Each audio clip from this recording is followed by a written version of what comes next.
बिस्मिल्लाहिर्रहमानिर्रहीम। जैसा कि सब डेयरी फार्मर्स को मालूम है, दूध की कीमतों की जो मीटिंग की तारीख हुई है वो कल की है, परसों की 31 मार्च को दूध की कीमतों की मीटिंग है। और सबको पता है कि दूध की जो कास्ट ऑफ प्रोडक्शन है वो 300 रुपया 75 पैसा है एक्स फार्म गेट, और उसमें फिर किराया है 8 रुपये लीटर, फिर होलसेलर का प्रॉफिट है, फिर रिटेलर का प्रॉफिट है, और डेयरी फार्मर का भी प्रॉफिट है, तो वो 350 रुपये लीटर बनती है।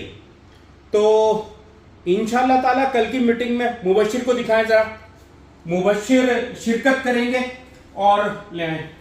मुबशिर शिरकत करेंगे और इजाज शिरकत करेगा, और तमाम डेयरी फार्मर्स के लिए इंशाल्लाह ताला खुशखबरी होगी। और इंशाल्लाह हम कोशिश करेंगे कि मतलूबा अगर इजाफा ना भी हो सका तो सारिफ की मुश्किलात को मद्देनजर रखते हुए डेयरी फार्मर्स के लिए अच्छी कीमतों का नोटिफिकेशन लेने में कामयाब होंगे इंशाल्लाह ताला।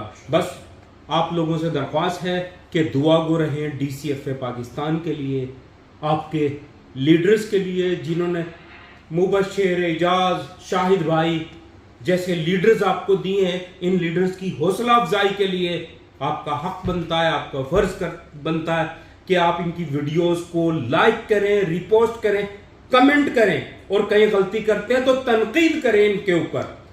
आप तनकीद करेंगे तो यकीनन उससे इस्लाह होगी, बेहतरी होगी। तो उम्मीद करता हूं कि तमाम डेयरी फार्मर्स हमारे लिए दुआ गो होंगे कि इंशाअल्लाह ताला हम मतलूबा नताइज लेने में कामयाब होंगे। जज़ाकल्लाह खैर।